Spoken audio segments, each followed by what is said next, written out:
Have you ever wondered why some people seem to attract money easily, while others work hard but stay stuck? Why do some minds turn small ideas into big success, while others keep waiting for luck to knock? The truth is, money doesn't start in your wallet, it starts in your mind. You see, your brain is not just a thinking machine, it's a money-making machine, if you train it right. Most people don't fail because they are lazy or unlucky. They fail because their brain was never trained to think rich. They were trained to think small, to fear risk, and to repeat old patterns. And so, every time an opportunity appears, their brain says, "No, this is not for me." Maybe you felt it too. You want to earn more, live better, and feel free. But something inside holds you back. A voice that says, "You can't do this. You're not smart enough. You'll lose everything." That voice is not your truth. It's your training. Comment if you've ever felt this way. In this video, you will learn how to train your brain to make more money. Not by magic, not by luck, but by changing how you think, how you react, and how you use the power of your mind. By the end of this journey, you'll understand that the richest person is not the one who has more, but the one who thinks differently. Now let's begin. Chapter 1. The Invisible Program. In your mind. Your brain is like a computer. It runs on programs, beliefs, habits, and patterns you learn from your family, your school, and your society. Most people never check what program is running inside. They just live the same day, again and again, wondering why nothing changes. When you were a child, you heard words like, "Money doesn't grow on trees, we can't afford that," or "Rich people are greedy." These words were not just sounds. They became commands. Your brain listened and quietly accepted. Money is hard. Success is dangerous. Wealth is for others. So now, as an adult, you work hard, but deep down, your brain is still following that old program. It tries to protect you from risk, from change, from growth. It whispers, "Stay safe. Don't dream too big. Be realistic." But being realistic often means staying poor. Here's the truth that most people never learn. Your brain is not designed to make you rich. It's designed to keep you alive. And alive to your brain means safe, not successful. So every time you want to try something new, your brain creates fear. It's not your fault. It's just an old program doing its job. But here comes the beautiful part. Any program can be changed. The richest people in the world were not born rich. They were born with the same kind of brain as you. The difference is, they learned how to reprogram it.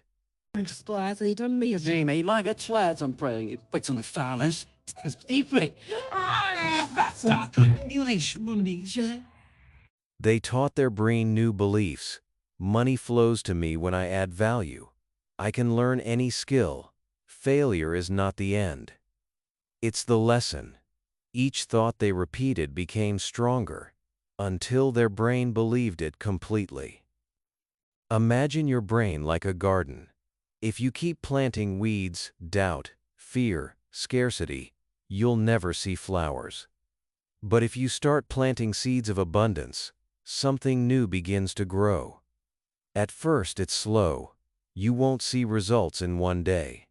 But keep watering it with positive thoughts, action, and learning, and your life will start to change. I remember a time when I thought money was only for lucky people. I worked hard but never saved much. Every time I earned, something unexpected happened. A bill, a problem, a loss. I used to say, See, I'm just unlucky. But one day, I realized it was not bad luck. It was my mind's pattern. I believed money comes and goes quickly, so it did. Once I changed that belief, my results changed too. The first step to making more money is not to work harder. It's to think differently. Stop repeating old beliefs that no longer serve you. Notice your thoughts when you talk about money. Do you feel fear or possibility? Do you think of limits or opportunities? Your brain listens to every word you say. So if you want to change your life, start by changing your inner language. Say things like, I can learn to manage money. I can grow. I can earn more. Each time you say it, your brain rewires a little more. The moment you believe money is not your enemy, but your student ready to follow your command, everything changes. Money starts to see you differently too. Train your brain to believe you are capable, worthy, and ready. Because you are. Chapter 2. The Science of Wealth Thinking. Every thought you have is like a tiny spark of electricity in your brain. Scientists call it a neural pathway. The more you think a certain thought, the stronger that pathway becomes. It's like walking on a path in the forest. Walk it once, and it's faint. Walk it every day, and it becomes a clear, easy road. That's how habits are born, and that's how your money mindset is created. If you grew up hearing that life is hard, that good things are rare, that only the lucky or the powerful succeed, then your brain built strong roads for those thoughts. So now, even if you want to believe something new, your old mental roads are still there, pulling you back to your comfort zone. But the good news is this: the brain is plastic. That means it can change. Scientists call it neuroplasticity. You can build new roads in your brain anytime you choose. You can literally think your way into wealth, if you know how to guide your thoughts with awareness. Think of it this way: every time you say, I can't, your brain builds a wall. Every time you say, I can learn, your brain builds a bridge. The choice is yours, walls or bridges. Poor thinking builds walls. Wealth thinking builds bridges. Let's take an example. Imagine two people working at the same job. The first one says, I can't earn more because my boss will never raise my pay. The second one says, if I learn a new skill, I can increase my value and maybe earn more. One thought closes doors, the other opens them. Same situation, different mindset. Over time, the one who thinks in possibilities always wins. Wealth thinking is not about greed or money obsession. It's about understanding how the mind creates results. Your thoughts shape your focus shapes your actions, and your actions shape your outcomes. It's a simple chain, but most people break it at the first link. They never change their thoughts. If you want to train your brain to make more money, you must feed it new input every day. Your brain learns by repetition, so start repeating empowering ideas. Read success stories. Listen to motivational talks. Study how people grow their wealth ethically and intelligently. Every positive message is a new seed in your mind. Here's a powerful truth. Your brain cannot tell the difference between imagination and reality. When you visualize success, when you clearly see yourself earning more, learning more, and living better, your brain starts preparing your body to make it real. It begins to release chemicals of confidence, creativity, and focus. This is not magic, it's science. When I first learned this, I started a simple habit. Every morning before work, I sat quietly and imagined myself solving problems, adding value, and being paid for it. I imagined my boss noticing my growth, my clients appreciating my effort, my ideas turning into income. I did it for 10 minutes daily. After a few weeks, something changed. Not in the world, but in me. I started speaking up more. I found new ways to help people. I stopped saying I can't, and within months, my income began to grow. The same can happen to you. But remember, wealth thinking is a daily practice. You can't think poor all week and rich on Sunday. You can't say I'm broke every day and expect abundance to knock. Your words are instructions to your brain. So every time you catch yourself thinking small, gently replace it with something better. Say, I'm learning how to create value. Say, money flows when I grow. Say, my brain is my best investment. The more you repeat these ideas, the more your brain accepts them. Slowly, the chemistry inside you shifts, fear reduces, confidence rises. You start noticing opportunities that were always there, but your old thinking used to ignore them. You begin to meet people who think like you. You find creative ways to save, earn, or build something. Life responds to the energy you send out. When your thoughts are powerful, your actions follow. When your actions are aligned, results appear. So remember this: wealth starts in your neurons, not your numbers. You must think like a creator, not a victim. You must train your brain to look for possibilities, not problems. You must speak to yourself like someone who deserves more, not like someone begging for less. Chapter 3. The Habit of Money. Attraction. Let's talk about something powerful that most people don't realize. Money is not just about effort, it's about energy. The way you think, feel, and act around money decides how much of it comes into your life. People who attract money don't chase it with fear. They attract it with focus, belief, and purpose. Think about your daily habits. Every small action you repeat teaches your brain what to expect. If your habits say, I survive, your brain prepares to just survive. If your habits say, I grow, your brain prepares to expand. That's why the rich often keep getting richer. Their habits tell their brain, I'm a creator, I produce value, I manage what I have, I deserve more. Money attraction begins with respect. If you don't respect money, it will not stay with you.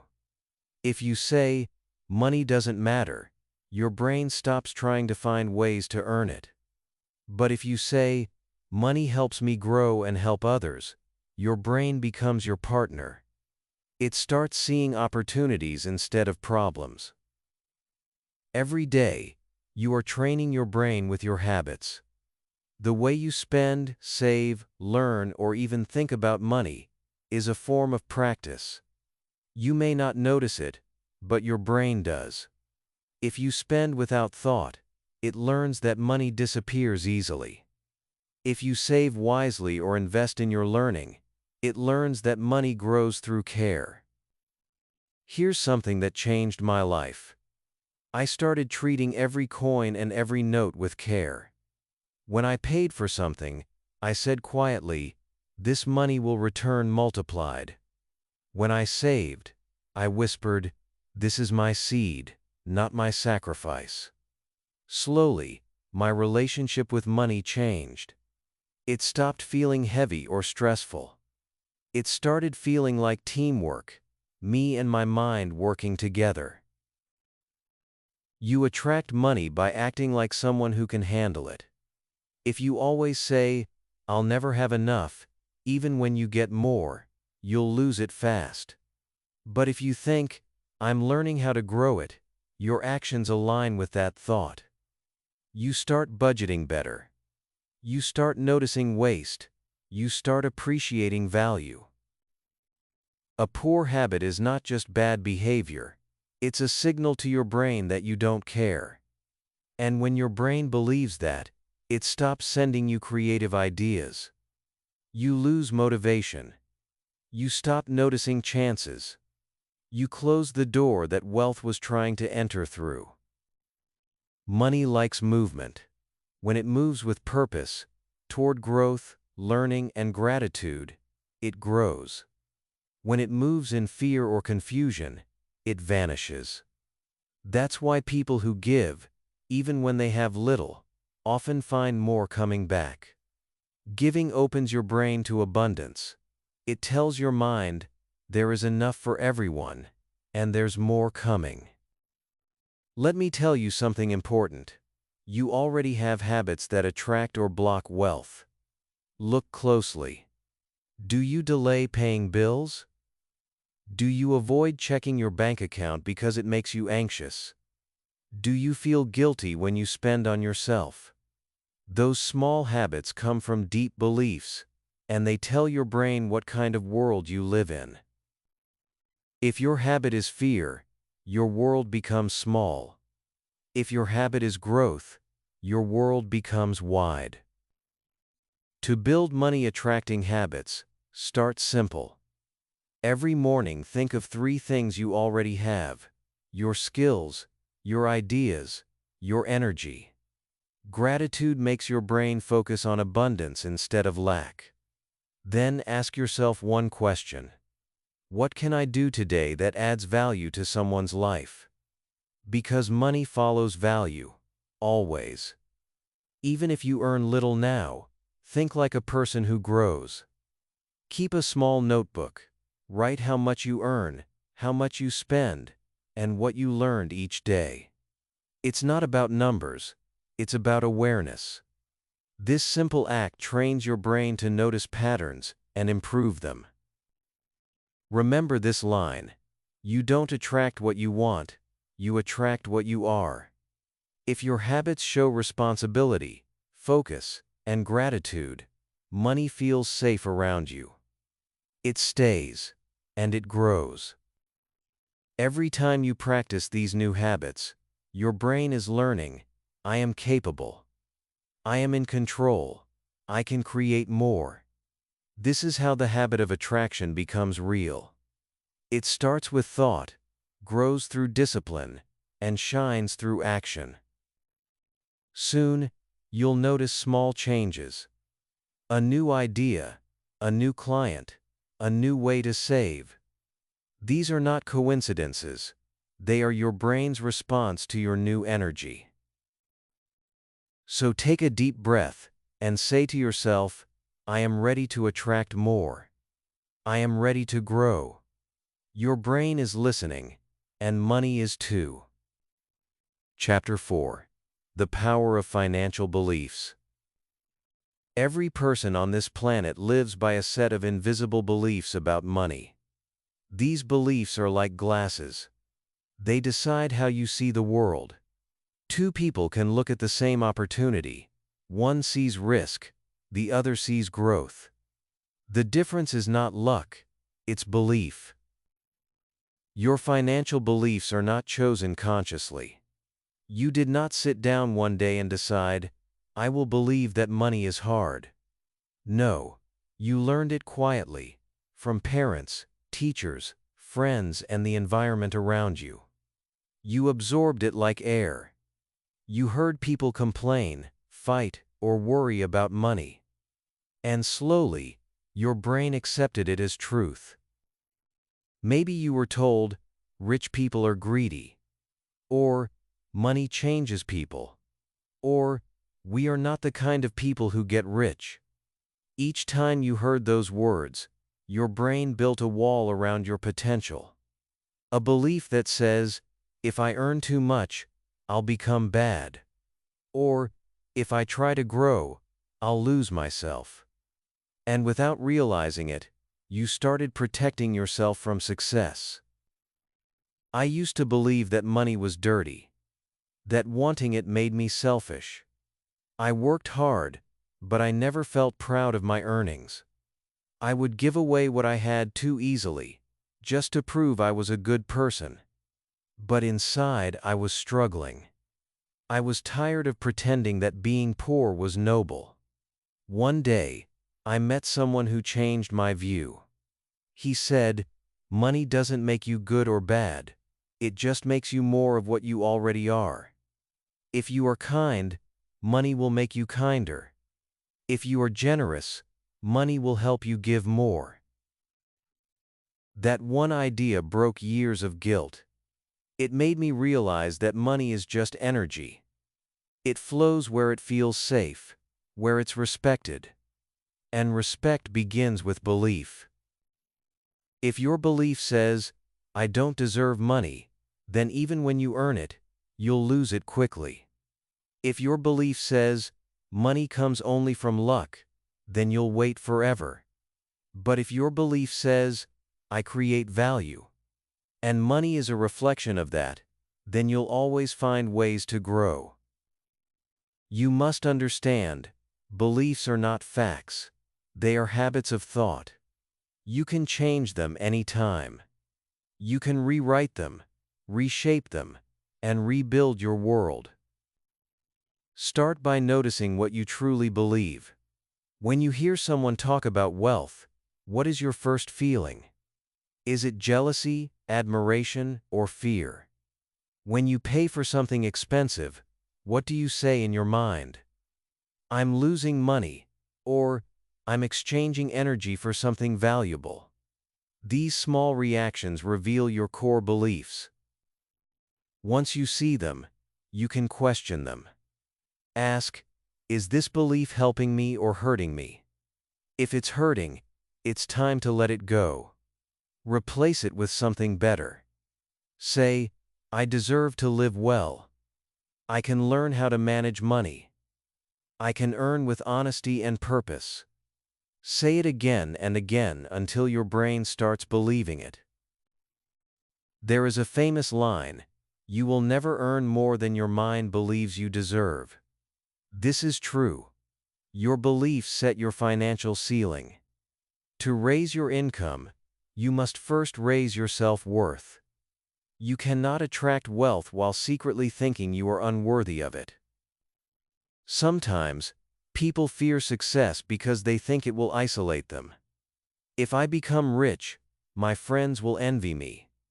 My family will think I've changed." But the truth is, real wealth helps you connect more deeply. It gives you freedom to care, to share, to lift others. The only thing that changes is your ability to make a difference. Your brain is powerful. It listens to everything you believe. If you tell it that wealth is dangerous, it will protect you from it. But if you tell it that wealth is freedom, it will start finding ways to move toward it. I want you to take a moment right now. Close your eyes. Think about money. What emotion do you feel? Fear, guilt, or peace? If it's fear or guilt, don't fight it. Just observe it. That emotion is your belief speaking. And once you see it clearly, you can begin to heal it. The first step is awareness. The second is choice. You can choose to believe something new. You can choose to say, "Money is good in my hands. I can handle success. I am not afraid to grow." When you build these beliefs day by day, they become your foundation.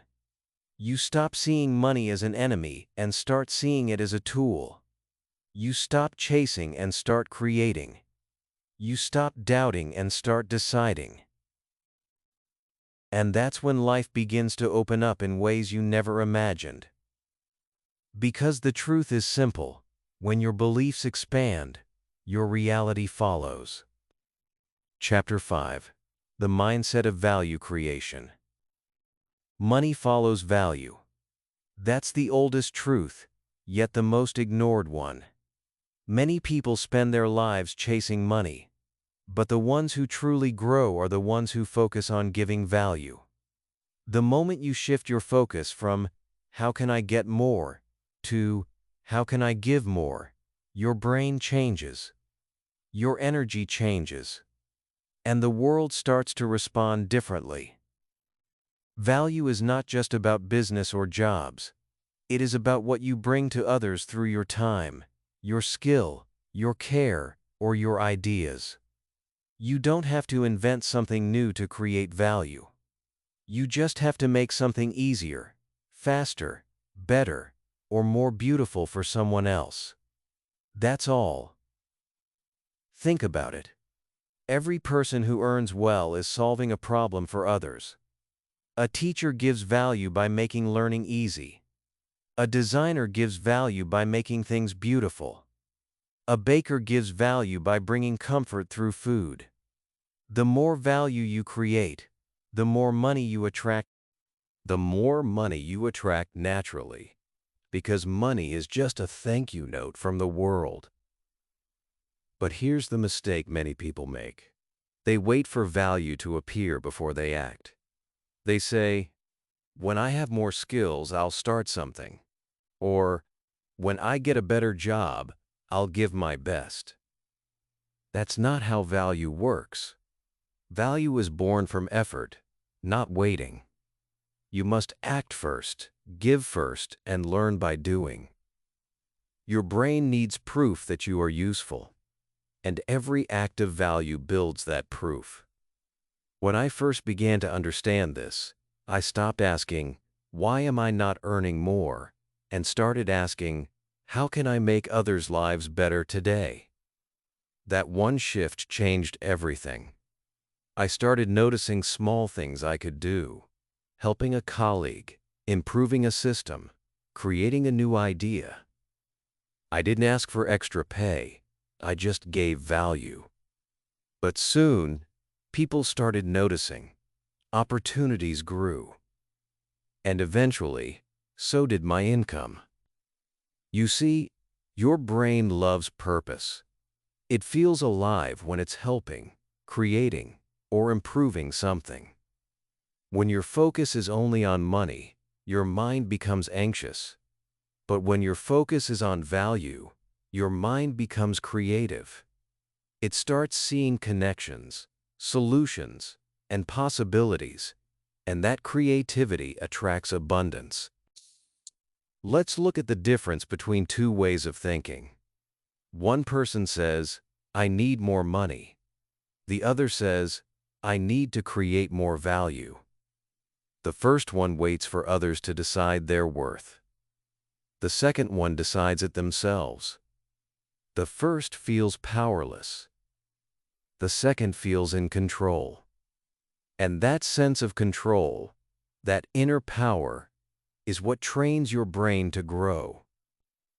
Every time you add value, you build trust. And trust is the real currency of life. People don't pay you for your time. They pay you for the value they feel from you. So start asking yourself, what do I know, love, or care about that can help someone today? The answer doesn't have to be big. Even small acts build the habit of value creation. There's something magical that happens when you give with honesty. Your brain releases feel-good chemicals like dopamine and oxytocin. You feel proud, strong, and capable. That emotion becomes fuel. It pushes you to do more, to learn more, to grow more.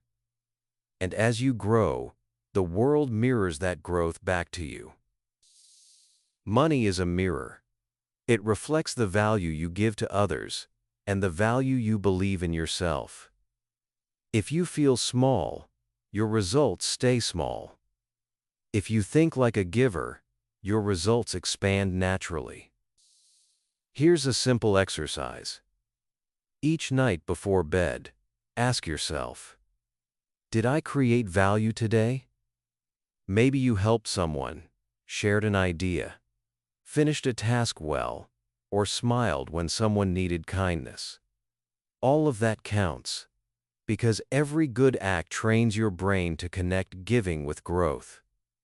Over time, you'll start linking money not with stress, but with contribution. One of the biggest retention secrets in life is this. When you stop chasing money, it starts chasing you. Because now, you are the source. You are not waiting for luck or favors. You are building something real, something that others can trust, feel, and benefit from. And this mindset of value creation does something even deeper. It makes you free. You stop comparing yourself to others because you understand your worth comes from what you give, not what you show. You stop fearing loss because you know you can always create again. So train your brain to ask new questions. Not how can I get more, but how can I give more today? Not when will I be lucky, but what can I learn to serve better? Each time you do that, your thoughts expand, your skills grow, and money follows quietly, naturally, and consistently. The richest people are not the ones who take the most. They are the ones who give the most value. They don't chase, they attract. And now, you can too. Chapter 6. The Fear of Losing Money. Almost everyone wants more money. But deep inside, almost everyone is also afraid of losing it. That quiet fear lives in your mind like a shadow. It hides behind every decision, every purchase, every opportunity. You may not see it clearly, but it's there, whispering, "What if I fail? What if I lose it all?" This fear doesn't just live in the poor or the struggling. Even people who earn well feel it. Because money is emotional. It's connected to safety, power, and identity. When you fear losing it, your brain moves into protection mode. It stops you from taking healthy risks. It keeps you small, safe, and stuck. When your brain is afraid, it cannot create. It only reacts. So even if you want to grow, your own thoughts pull you back. You start saying no to new chances. You start saving too tightly. You stop learning, stop exploring, stop trying. The same fear that was supposed to protect you ends up trapping you. Let's be honest. Losing money hurts. It feels like failure. It feels like proof that you are not smart or lucky enough. But that's not true. Losing money doesn't mean losing value. It only means gaining a lesson. Every successful person you admire has lost money at some point. They made mistakes, but they learned faster because they didn't freeze in fear. When I lost my first real investment, I couldn't sleep for nights. I kept replaying it in my mind. How could I be so stupid? But slowly, I realized something important. That loss had taught me more than any book or video ever could. It showed me where I wasn't paying attention. It made me curious, not just scared. I promised myself one thing. Next time, I'll lose less and learn more. That one thought turned pain into growth. Fear is not your enemy. It's your signal. It shows you where your comfort zone ends. If you feel scared about investing, learning, or starting something new, it means your brain is facing a wall it has never climbed before. And that's exactly where growth begins. Here's what happens scientifically. When you feel fear, your brain releases chemicals like cortisol and adrenaline. These make you alert, focused, and ready. But if you don't use that energy, it becomes anxiety. That's why people who sit with fear instead of acting feel stuck. The solution is to move. Take a small action.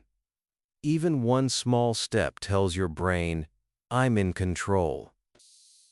When it comes to money, control comes from clarity. Fear loves confusion. The more unclear you are about your income, savings, or goals, the more your brain imagines danger. So take charge. Know how much you have, what you owe, and what you want to achieve. Write it down. Numbers may look scary at first, but when you see them clearly, your brain calms down. Another thing that feeds fear is comparison. You look at others and think, they have more. I'm behind. That thought kills peace. It tells your brain that you are losing a race that doesn't even exist. Remember, your financial journey is not a race. It's a rhythm. Everyone's rhythm is different. The goal is not to beat someone, it's to grow steadily. If you want to overcome the fear of losing money, you must change what losing means to you. Losing is not failure, it's feedback. It's your teacher showing you what to do better next time. Every rich person has scars from their lessons. They don't hide them. They wear them as proof of learning. Here's a small exercise. Think of one time you lost money. A wrong decision, a risky idea, a mistake. Instead of saying, I failed, say, I paid for a lesson. Then ask, what did I learn? Maybe you learned to plan better, to research more, or to trust yourself less or more wisely. That lesson is your profit, because that knowledge will save you far more in the future than what you lost in the past. Your brain grows with every financial experience. The more you face your fears, the calmer your mind becomes. The calmer your mind becomes, the wiser your choices get. And wisdom is the real security, not money itself. So don't be afraid of losing. Be afraid of not learning. Be afraid of living so safely that you never grow. Be afraid of letting fear control the future you could have built. Say this to yourself: I can handle loss. I can handle change. I can handle growth.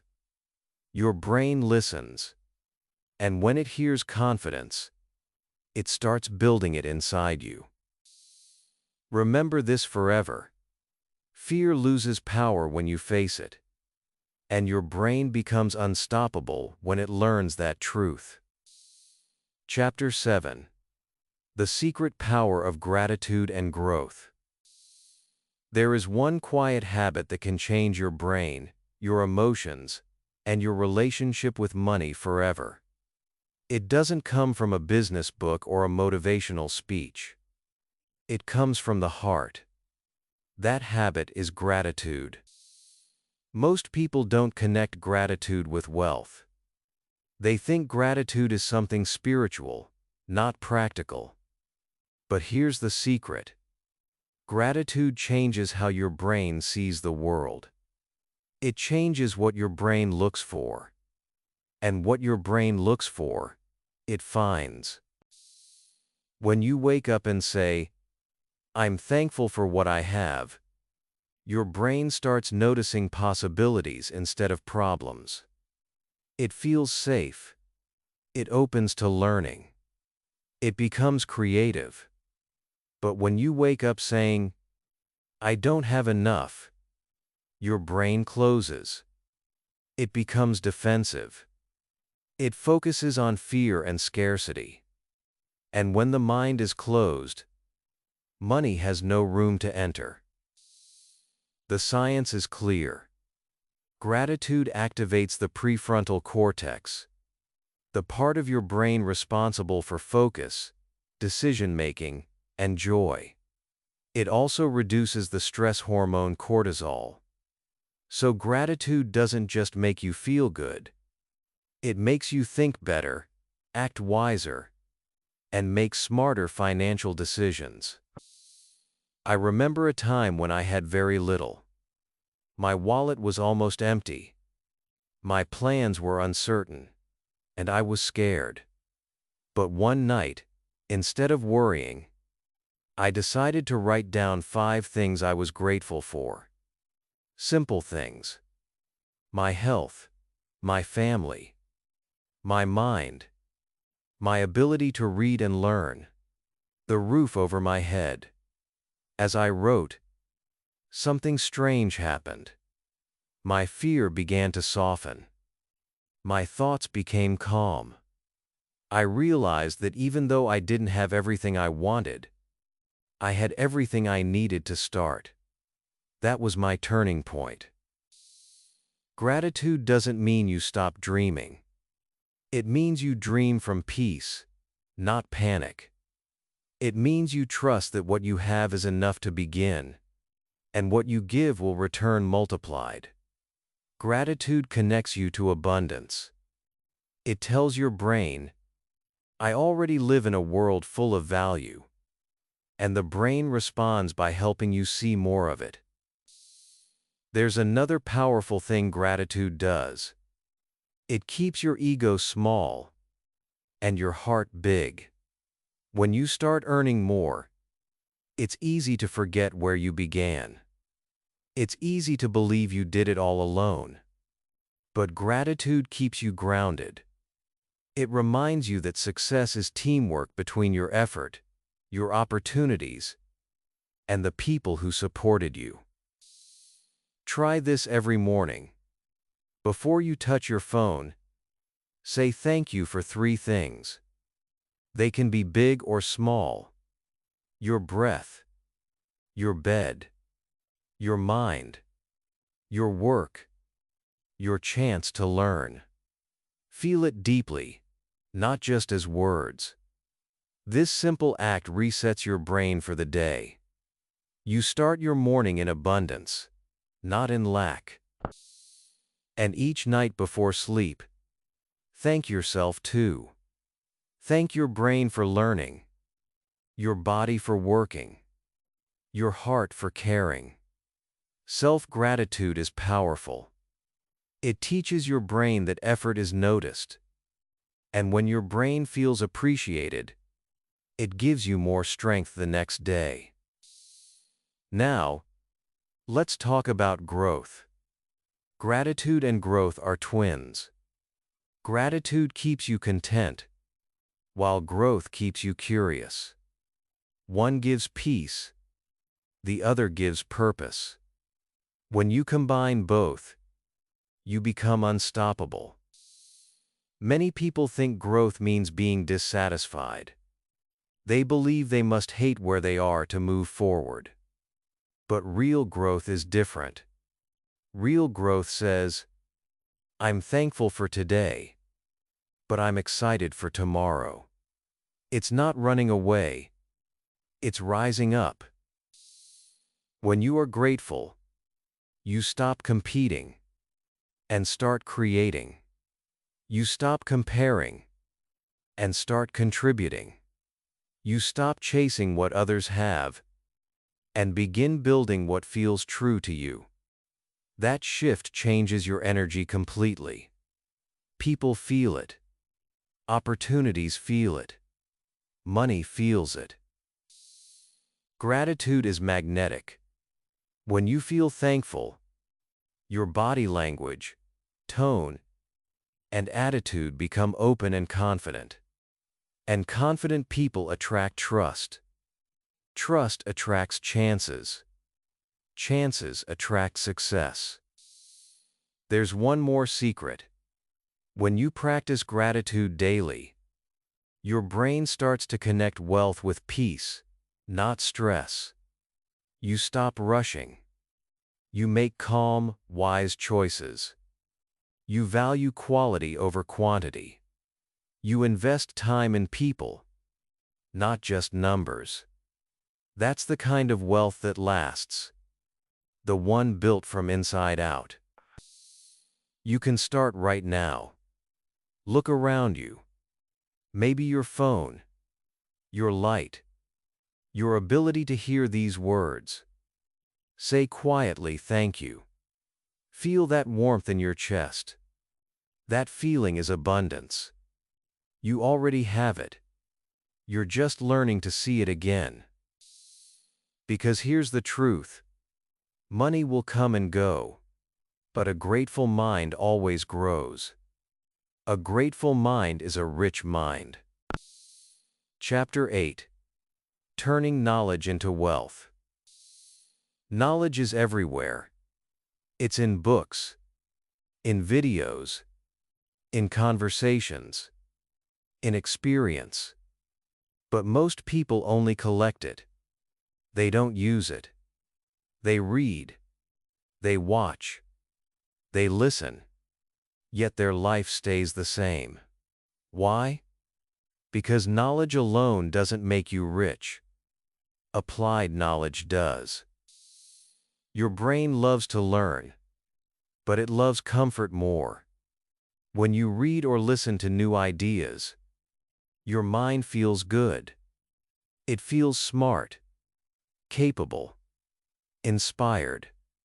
But when it comes time to act on that knowledge, fear steps in. Your brain whispers, "What if I fail? What if this doesn't work?" So you stop, and the knowledge stays locked inside you. Think about how many times you've heard a great idea, maybe about saving money, starting something new, or learning a skill, and said, "I'll try later." Then later never comes. You forget. Life gets busy, and that knowledge turns into dust. The brain forgets what it doesn't use. That's how most people stay stuck, even when they know exactly what to do. But here's the magic. The moment you use what you know, your brain wakes up. It rewards you with confidence. It says, "Yes, we can do this." Each small action builds proof that you are capable. And that proof is more powerful than any advice. Turning knowledge into wealth starts with a simple question. What can I use today? Not what else can I learn, but what can I apply? Maybe it's one money habit you heard about. Saving 10%. Learning to budget. Starting a side skill. Or saying no to wasteful spending. The action doesn't have to be perfect. It just has to be real. When I was younger, I used to watch business videos for hours. I felt like I was growing, but I wasn't doing anything. Then one day, I made a rule for myself. I won't consume any new information unless I use one thing from it immediately. That rule changed everything. My learning became sharper, my confidence stronger, and my brain started connecting ideas with results. Within months, I could see visible progress in my income and my mindset. Your brain learns best through experience, not just exposure. When you try something new, start a small online project, sell a handmade product, learn a digital skill, your mind builds new connections. It learns what works, what doesn't, and how to improve. Every mistake becomes a teacher. Every success becomes a signal that you're growing. Here's a truth that will free you. You don't need to know everything to start. You just need to use what you already know. The richest people are not the ones who know the most, but the ones who use the most of what they know. Your brain is like a factory. If you keep storing knowledge without production, it gets crowded and lazy. But if you turn that knowledge into action, it becomes alive. It starts looking for patterns, shortcuts, opportunities. It turns learning into results. That's the power of practice. When you apply knowledge, even in small ways, you start thinking differently. You begin noticing details others miss. You connect ideas faster. You solve problems smarter. And in today's world, problem solvers are the ones who create wealth. Maybe you've wanted to start a small online service, learn a new language, or share your ideas with others. Whatever it is, your brain already has enough to begin. The only thing missing is movement. You don't need a big plan. You need a small step. Action turns potential into profit.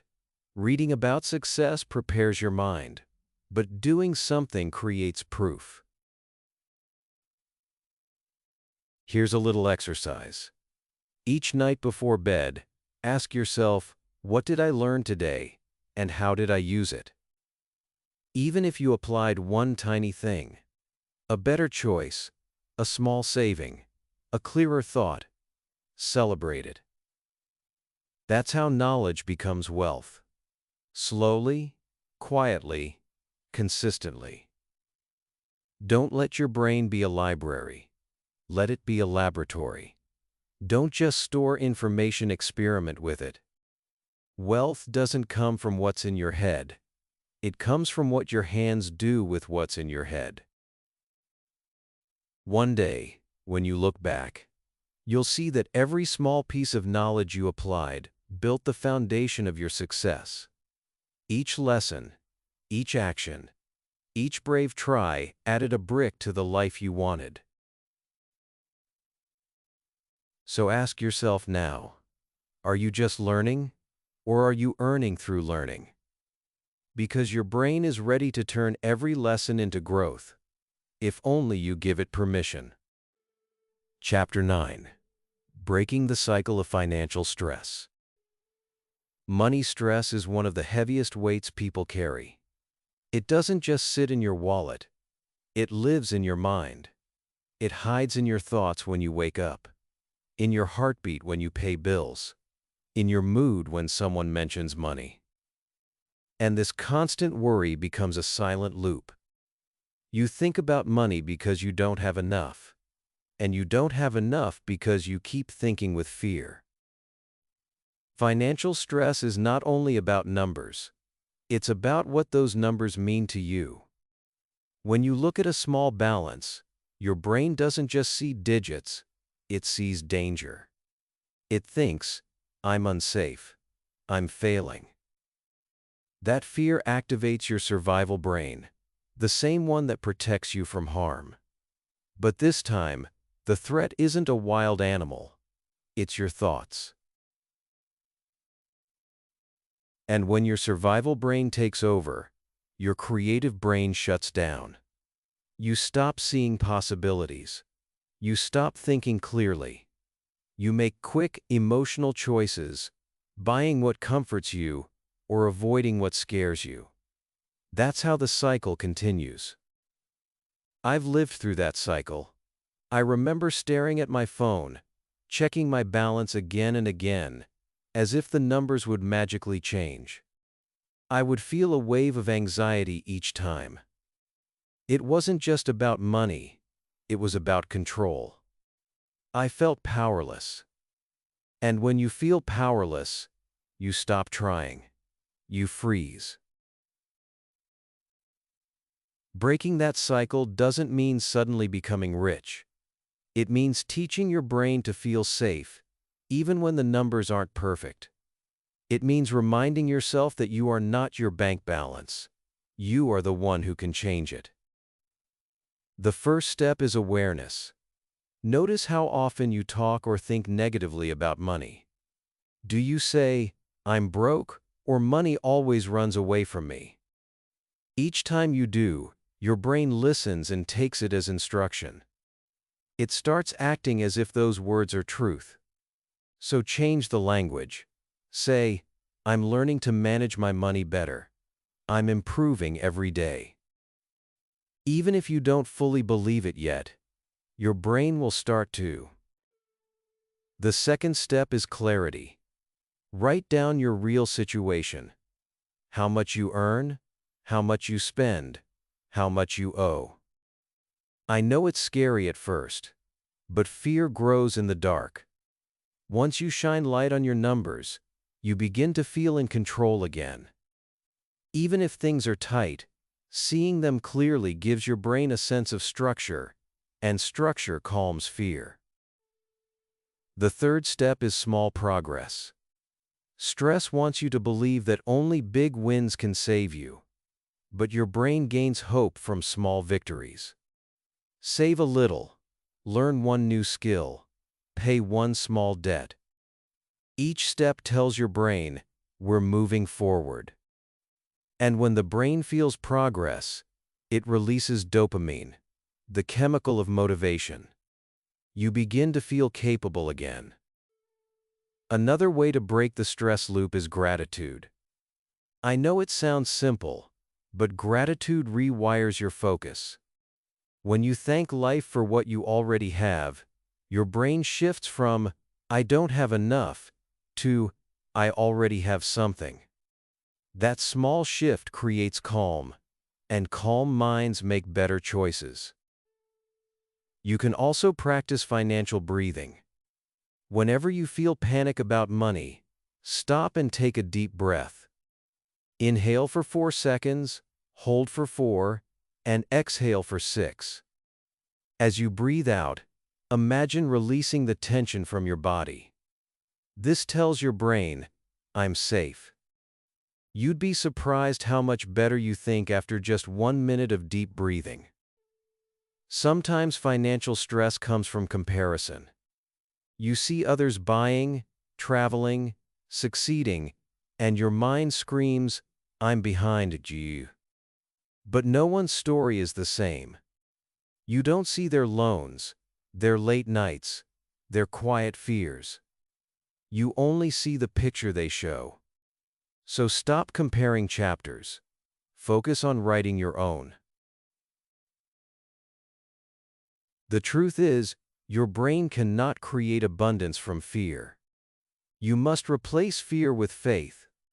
Not blind faith, but active faith. The kind that says, I can learn, I can grow, I can make better choices. When your brain believes this, stress loses its power. I once heard a saying, money is a great servant, but a terrible master. If you let stress control you, money becomes your master. But if you train your mind to stay calm, money becomes your servant. You start telling it where to go instead of asking where it went. Breaking the cycle of financial stress is not a one-time act. It's a daily practice. Every morning, remind yourself, I am safe. I am learning. I am improving. These words build peace, and peace builds progress. Remember this. You can't think clearly in fear, but you can't grow without clarity. So breathe, organize, learn, and trust that you are capable. Because you are. Money may move slowly at first, but your peace of mind can start today. And once peace enters your mind, wealth will follow the path you create for it. Chapter 10. Building Financial Confidence. Confidence is not something you are born with. It is something you build, step by step, choice by choice. And when it comes to money, confidence is everything. Because without it, your brain will always hesitate. It will overthink, doubt, and fear every decision. But with it, you can face challenges calmly, plan clearly, and grow steadily. Financial confidence doesn't mean being rich. It means trusting yourself with whatever you have. It means knowing that no matter what happens, you can figure things out. It's the quiet belief that you can handle your money instead of being controlled by it. Most people think confidence comes after success. They wait until they have more money before feeling strong. But it's the other way around. Confidence comes before success. It's the foundation that allows success to grow. Your brain learns confidence through repetition. Each time you take a small, smart action, you prove to yourself that you can manage. That proof builds a memory, and that memory becomes belief. The more proof you collect, the stronger your confidence becomes. I remember my first time budgeting seriously. I had no idea what I was doing. I was nervous, afraid to face the truth. But I did it anyway. I wrote down every expense, every income, and at the end of the month, I saw patterns I had never noticed. It wasn't perfect, but it was real. That tiny step made me feel capable. My brain learned, I can manage this. And that one small victory became the start of many more. Confidence is built the same way muscles are built, by consistent use. You can't grow muscles by reading about exercise, and you can't build confidence by just thinking about it. You must act. Take one step at a time. Start with small, clear goals. Save a little every week. Track your expenses.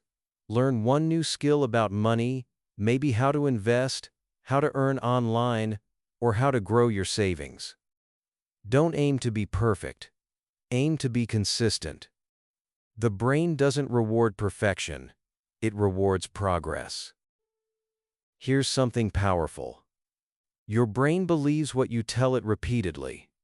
So use your words wisely. When you say, "I'm bad with money," your brain accepts it as fact. But when you say, "I'm learning how to handle money better," your brain opens to that possibility. It starts noticing proof. It starts supporting you. Confidence also grows from self-respect. If you don't respect your time, energy, or effort, your money decisions will always reflect that. Each time you overspend to please someone, or say yes when you mean no, you tell your brain that your boundaries don't matter. But when you say, "No, I'll think about it," or "I'll wait until I can afford it," your brain hears, "I'm in control." That's real power. Another secret to financial confidence is knowledge in action. Read about money, yes, but more importantly, apply what you read. Start small. Try. Fail. Adjust. Your mistakes will teach you faster than any course.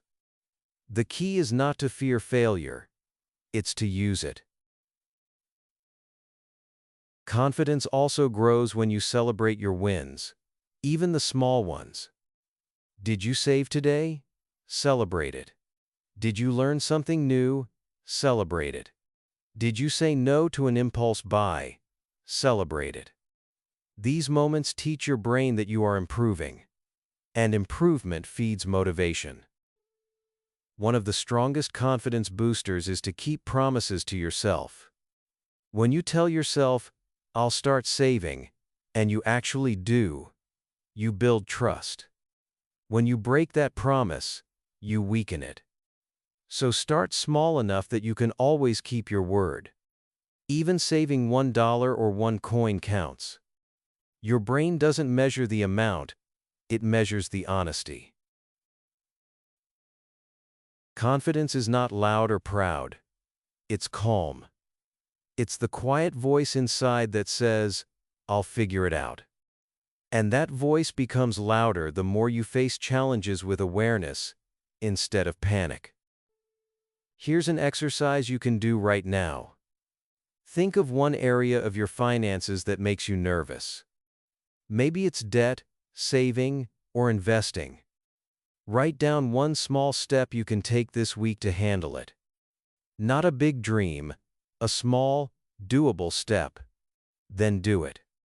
When you complete it, your brain records a victory. That's how confidence grows, through repeated proof that you can trust yourself. Financial confidence is not about never feeling fear. It's about acting wisely even when you do. It's about saying, yes, I'm scared, but I'll still take the next step. That courage trains your brain more than any book can. The truth is, your financial confidence is already inside you. You just need to remind yourself that you've overcome difficult things before. You've learned, adapted, survived. Money is just another skill, another area where that same strength can shine. So, take a breath. Straighten your back. Tell yourself, I can handle money. I can learn. I can grow. Your brain will believe it. And once it does, the world will start believing it too. Chapter 11. How to build multiple streams of income. If you want to train your brain to make more money, this chapter is where things become truly powerful. Because no matter how smart, skilled, or hardworking you are, if all your money comes from just one source, your brain stays in fear. One job, one paycheck, one client. If that stops, everything stops. That's not freedom. That's survival. Real financial confidence comes from options. Multiple streams of income give your brain peace. They tell your mind, even if one door closes, others stay open. And when your brain feels safe, it starts thinking bigger, bolder, smarter. Let's start simple. A stream of income is any way money can flow to you, through your skills, your time, your creativity, or your ideas. Most people believe you need a big business or a lot of money to start another income stream. But that's not true. You can start small. You can start with what you already know. For example, if you have a job, that's your first stream.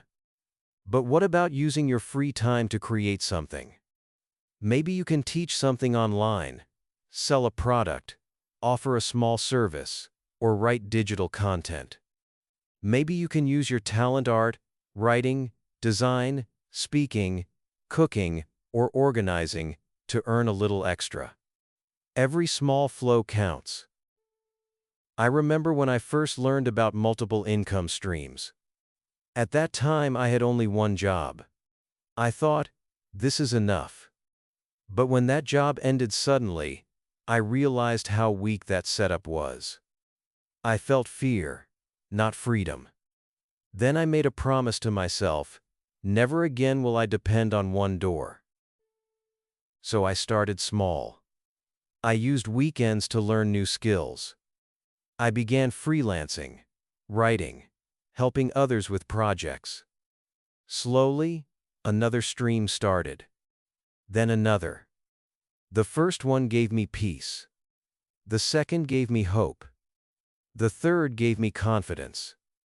And when confidence comes, money follows. Your brain is like an engine. It works better when it has multiple gears.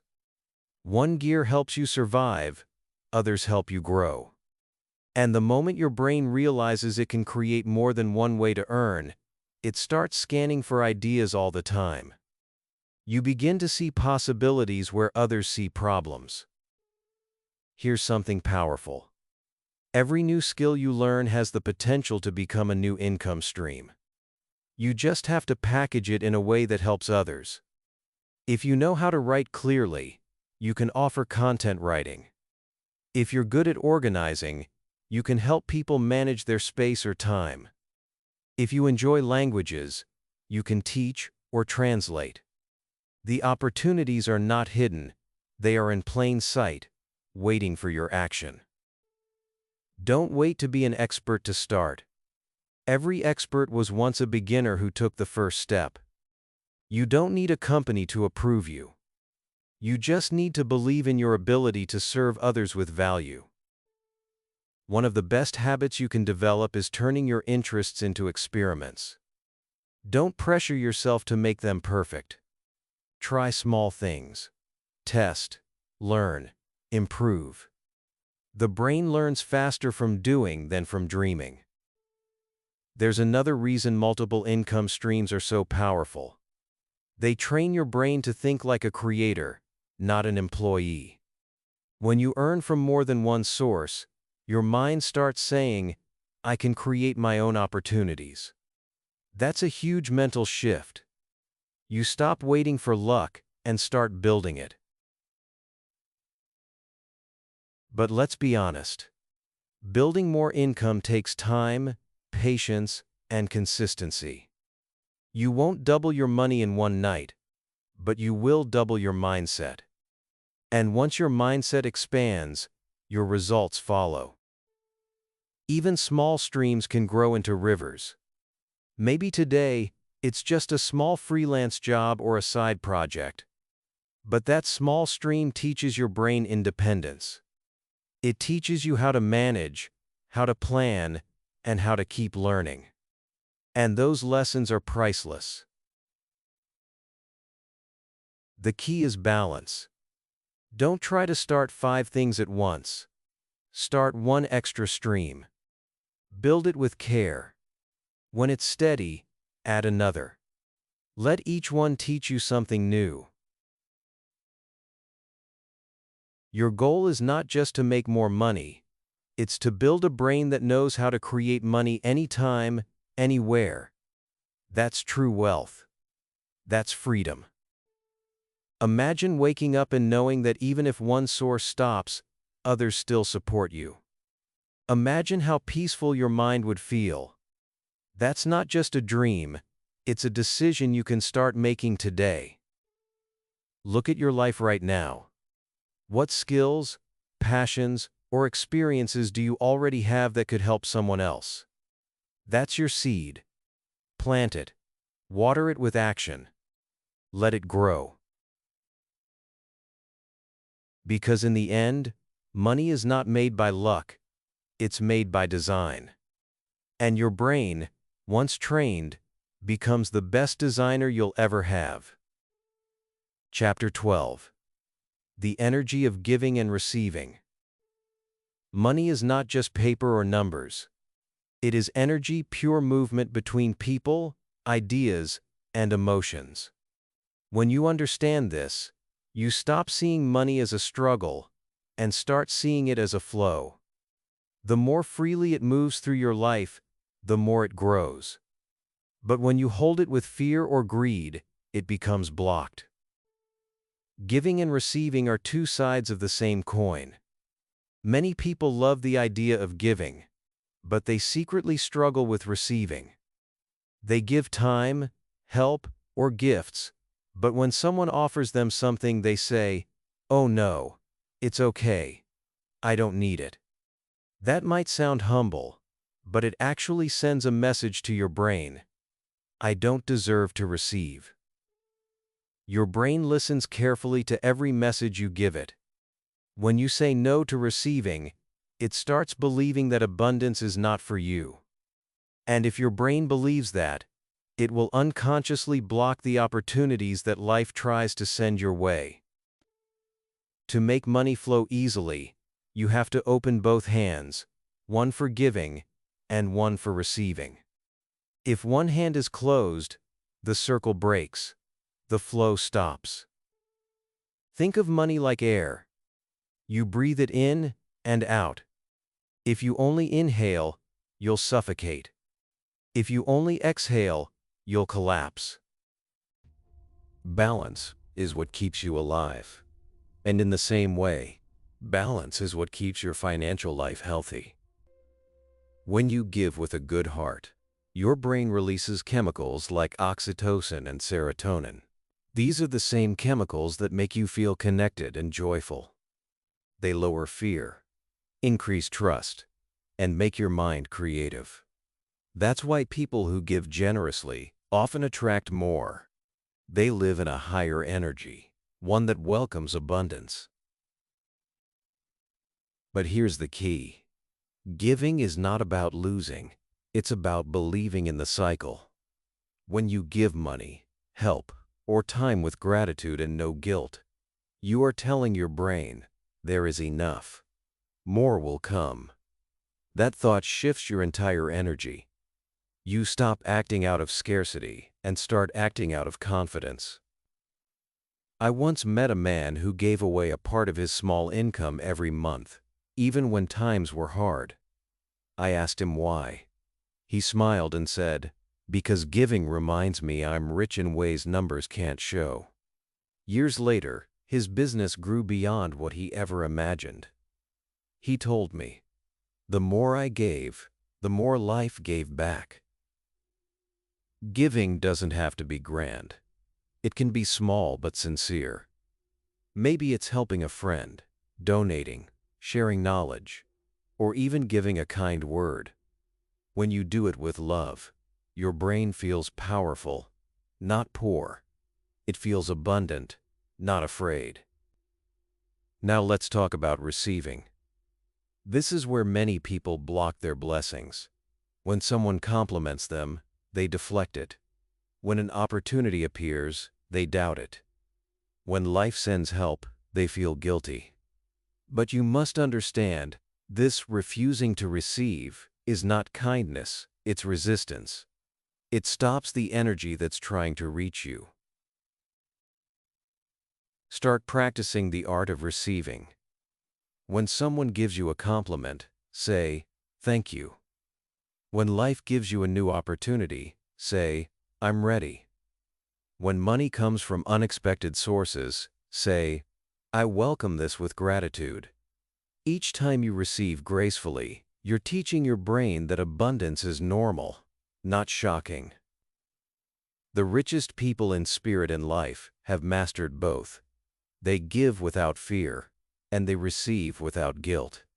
They understand that the energy they send out returns multiplied. But remember, giving without wisdom can drain you. You cannot pour from an empty cup.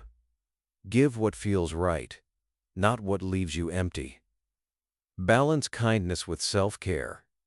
Giving should make you feel light, not lost. There's a quiet confidence that grows when you live this way. You stop clinging to money with desperation. You stop judging people who have more. You stop feeling guilty for your own success. You start living in peace with the rhythm of life. I once read a simple truth. The hand that gives and the hand that receives are equally blessed. That line stayed in my heart, because when both hands are open, life can flow freely through you. So tonight, take a moment to reflect. How do you give? How do you receive? Do you hold back out of fear, or do you trust the flow? Remember, you are not separate from the energy of money, you are part of it. Train your brain to trust that what you give will come back, and what you receive will help you give again. That is the true circle of wealth, the one that never ends. Chapter 13. The Art of Delayed Gratification. We live in a world that loves speed. Fast food, fast delivery, fast success. Everyone wants results now.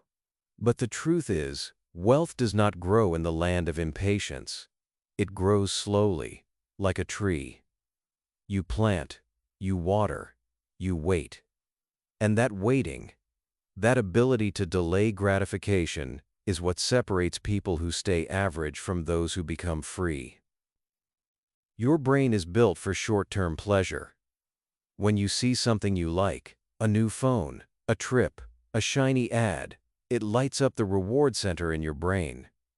You feel a rush, a small burst of happiness. That's dopamine, the chemical of desire. Your brain loves it. But that feeling fades quickly, and then you want more. This is how people get trapped, spending again and again to chase a moment of happiness that never lasts. The secret to financial strength is teaching your brain to wait, to delay the small reward now for a bigger one later. Every time you do that, you are literally strengthening the part of your brain that controls discipline, focus, and self-trust. That's how you train your mind for success. When you delay gratification, you are not saying no to pleasure. You are saying yes to something greater. You're saying yes to peace, to freedom, to control. You're saying, I choose growth over impulse. And that choice, repeated daily, becomes your superpower. I still remember the first time I saved money for something instead of buying it immediately. It was a small thing, a better laptop. I wanted it badly, but I decided to wait and save. Each time I resisted buying something else, my brain fought me. It said, you work hard. You deserve it. But I stayed firm. Months later, when I finally bought that laptop with cash I had saved, I felt something much bigger than joy. I felt power, control, peace. I realized it wasn't about the laptop, it was about who I had become in the process. Every time you delay gratification, you remind your brain who's in charge. You stop being a slave to desire and become the master of your direction. That's where confidence is born. Many people mistake comfort for happiness. They think, if I buy this, I'll feel better. But comfort without growth becomes emptiness. It's a soft trap that keeps you from the harder, deeper joy of achievement. When you delay gratification, you're not punishing yourself. You're preparing yourself. You're building strength for bigger victories. Here's the science behind it. The prefrontal cortex, the part of your brain responsible for decision-making, gets stronger when you practice patience. Every time you resist temptation, it grows, just like a muscle. And as it grows, you start finding it easier to make wise financial choices. Start small. The next time you want to buy something impulsively, pause. Ask yourself, do I want this now? Or do I want freedom later? If the answer is freedom, wait. Maybe for a day, maybe for a week. You'll be surprised how many must-haves turn into I don't need this. That simple act saves you money, time, and regret. The great thinkers and builders of the world all had one thing in common. They could wait. They could work on something for years before seeing results. They knew that patience is not about doing nothing. It's about doing the right things consistently, even when results take time. And that's true for money too. Saving, investing, learning new skills, all of it takes time. Your brain may get bored, but boredom is not failure. It's the sign that your mind is rewiring for long-term thinking. And when your brain starts thinking long-term, you move from survival to creation. I know waiting can feel hard when everyone else seems to be moving faster. But remember, what comes fast usually goes fast. What grows slowly becomes strong. You are not behind. You are building roots. And roots don't rush. Here's a simple daily exercise. Whenever you want to spend, save, or decide quickly, take one deep breath. Ask, what future me would thank me for? Then act from that wisdom, not from emotion. That one pause is the difference between short pleasure and lifelong peace. Wealth is not about how much you make, it's about how long you can wait. The more patient you are, the more powerful you become. So teach your brain this truth. I can wait, because I'm worth waiting for.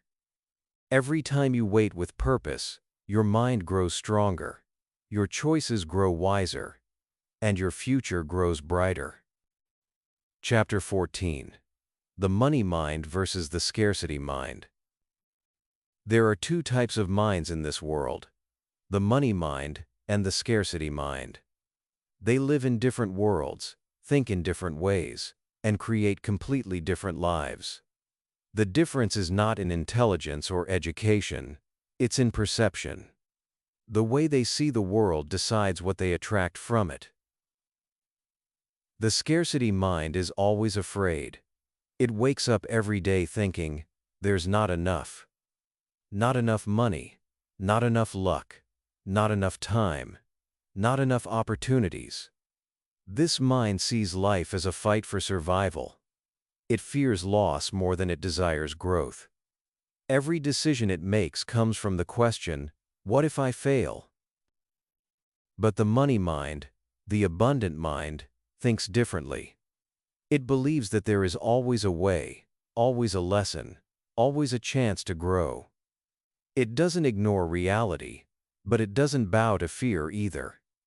It sees money as something that flows through ideas, effort, and faith. It asks not, what if I fail, but what can I learn if I try?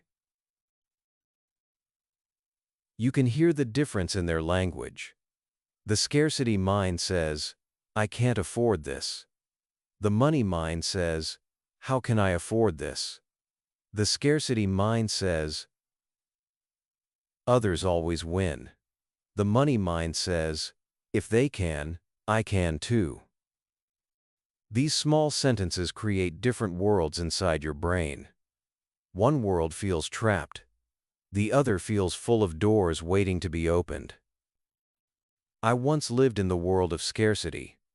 Every time I earned a little, I worried it would disappear. Every time I saw someone succeed, I felt jealousy instead of inspiration.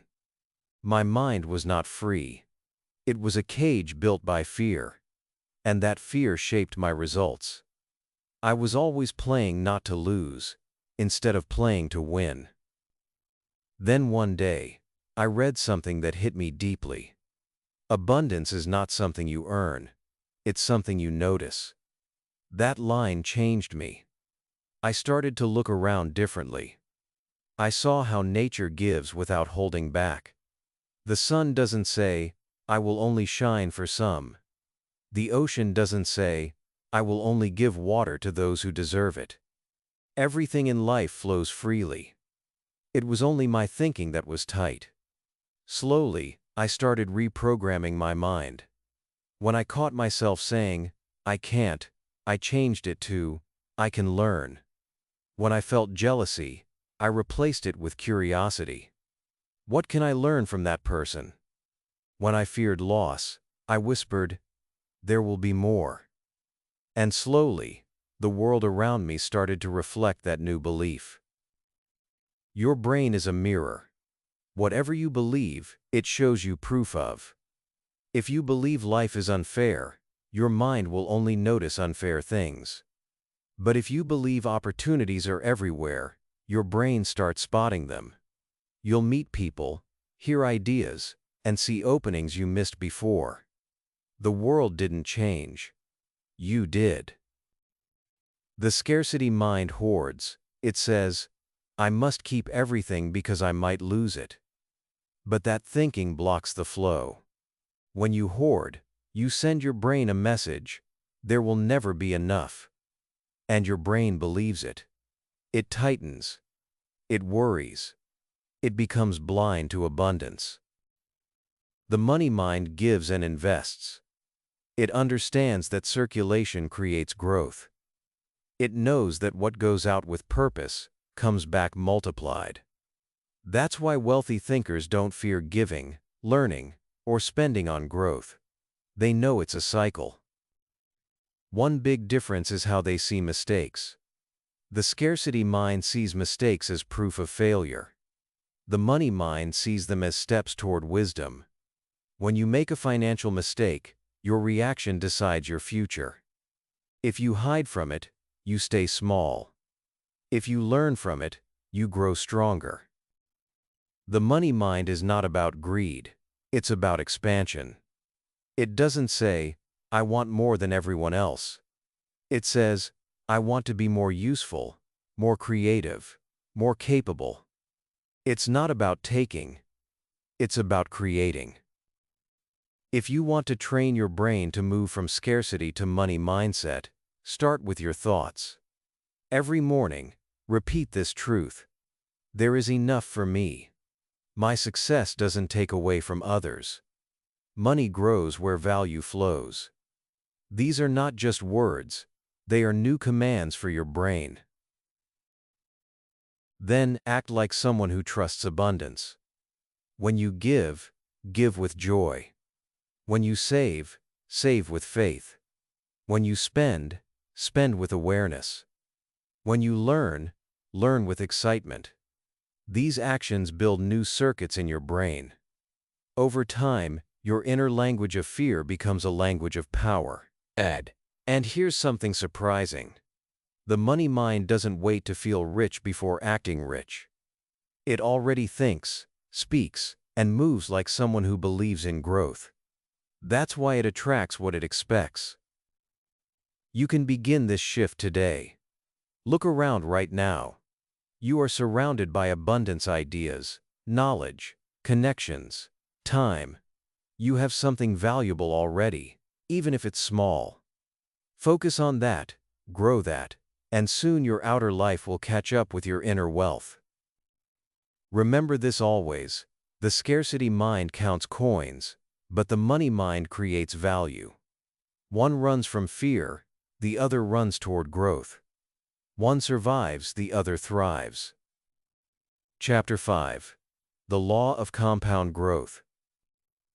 There is one law in the universe that quietly builds empires, grows wealth, and rewards patience like nothing else. It is not flashy, it is not fast, but it is certain. That law is the law of compound growth. The small things you do daily, whether good or bad, don't just add up, they multiply. Most people underestimate this power because their brains are trained to look for big results quickly. The human mind likes instant change, not slow progress. But the truth is, nothing great grows overnight. Every success story you've ever heard, every millionaire, every genius, every master, was built on small, repeated actions that compounded over time. The law of compound growth doesn't care about luck or timing. It only cares about consistency. When you save a small amount every day, your brain learns discipline. When you read a few pages each night, your mind sharpens. When you practice one skill a little each day, your value multiplies. Slowly, quietly, your life changes. Not by magic, but by math. Let's take an example. Imagine you save just $1 a day. It feels tiny, almost meaningless. But $1 every day is $30 in a month, and $365 in a year. Add interest, learning, and new habits. And soon, the number grows beyond what you imagined. Now apply that same idea to your actions. Each effort compounds too. Every day you train your brain to be disciplined, focused, and grateful. Your future wealth multiplies in invisible ways. I remember when I first started applying this law to my own life. I used to look for shortcuts, quick income, fast wins. But they never lasted. Then I decided to focus on small, steady growth. I began saving a little, learning a little, improving a little, every single day. For months it looked like nothing was happening. But one day, I realized I had changed. My habits were different. My thinking was sharper. My results were growing on their own. That's the power of compound growth. You don't notice it daily, but one day it surprises you completely. Here's how your brain connects to this law. Each time you repeat a small positive action, your brain builds stronger neural pathways. Those pathways become automatic, just like brushing your teeth. That's how habits form. And when those habits are healthy, they start working for you, even when you're not paying attention. The same works in the opposite direction. If you waste a little money each day, skip small responsibilities, or ignore learning, those tiny losses compound too. They grow quietly, until one day, you look around and wonder where your time and energy went. The difference between the successful and the struggling is not intelligence, it's consistency. One person plants daily seeds, the other waits for rain. One trusts time, the other fears it. But time always rewards those who respect it. Your brain needs proof to believe in this law. So give it small wins. Start tiny. Save a little. Learn one word a day. Read for 10 minutes. Invest a small amount in your growth. Track it, even on paper. As the numbers rise, your belief rises too. That belief becomes momentum. And momentum is how ordinary people do extraordinary things. Here's something interesting. Compound growth doesn't just multiply your results, it multiplies you. You become more patient, more confident, more capable. You start trusting the process instead of chasing quick fixes. That calmness itself becomes an asset. People start trusting you. Opportunities start finding you. But to truly benefit from compound growth, you must protect it from two enemies: impatience and inconsistency. Impatience says, "This is too slow." Inconsistency says, "I'll do it later."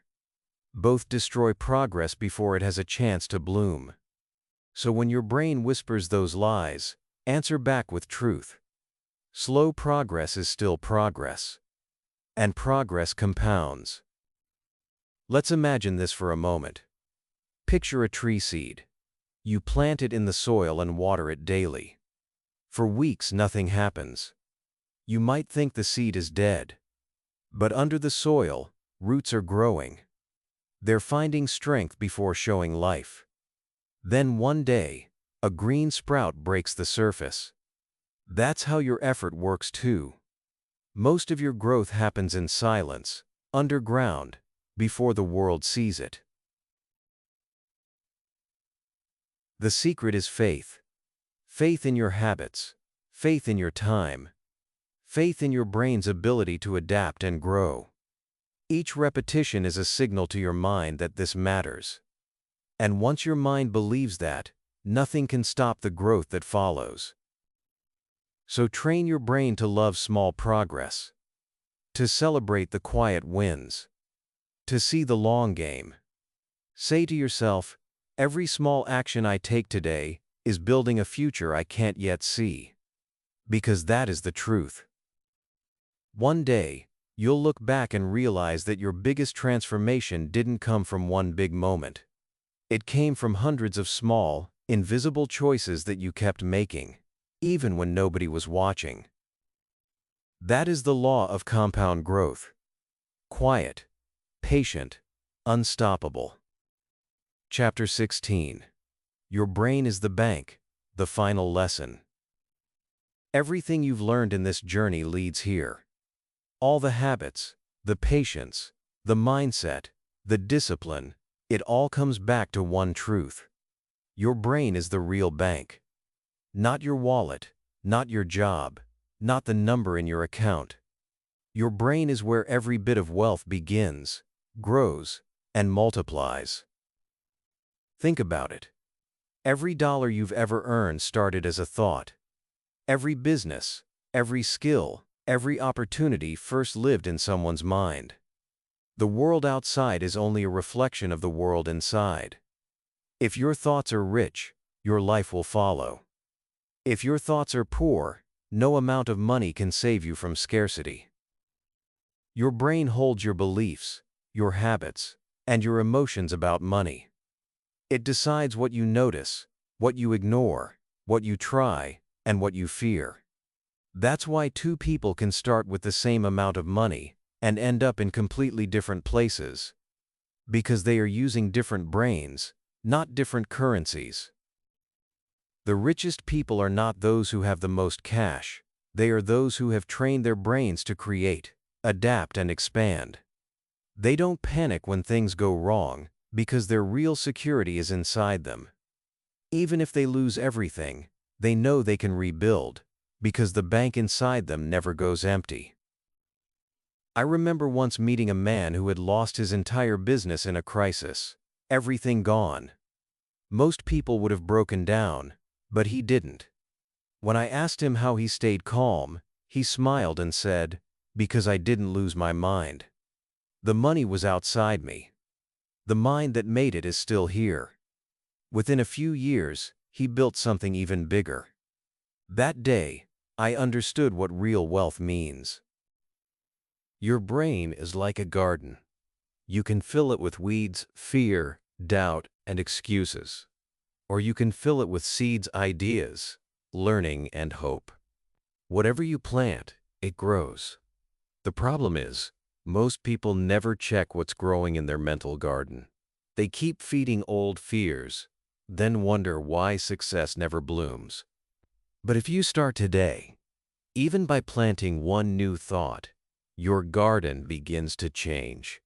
Every time you read something valuable, you're making a deposit.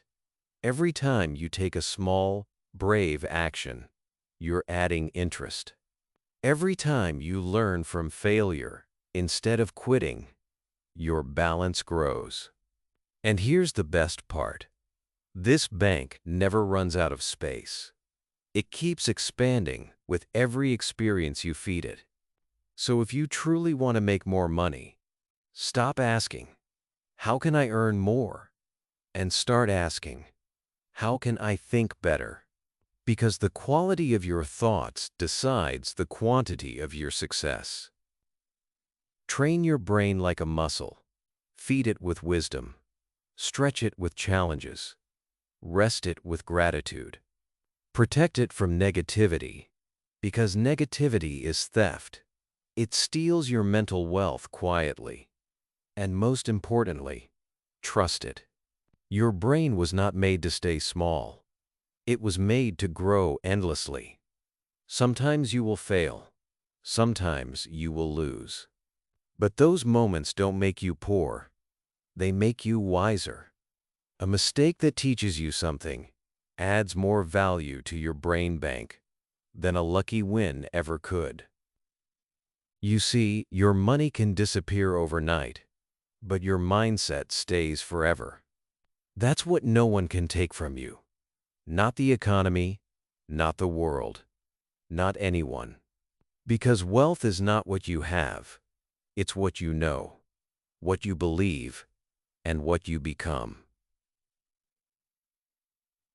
So from this moment on, treat your brain like your most valuable asset. Guard it, grow it, invest in it. Read things that feed it. Watch things that inspire it. Speak words that strengthen it. Every deposit you make today will pay you back tomorrow tenfold. And one day, you'll look at your life and realize something powerful. You didn't just make more money. You became more. You trained your mind to see opportunity where others saw limits. You built an inner world so strong that no outside storm could shake it. That is what it truly means to be rich. Not just to have wealth, but to become the kind of person who can create it again and again. So remember this final truth. The richest account you will ever own is the one inside your head. Keep it full of ideas, wisdom, kindness, and faith, and you will never go bankrupt again. Thank you for watching until the end. You've just finished one of the most important lessons of your life. Subscribe for more motivational audiobooks and stories in easy English. Share this video with someone who needs hope and strength today. And save this for a time when you feel lost or tired, so you can remind yourself that the wealth you're looking for is already inside you.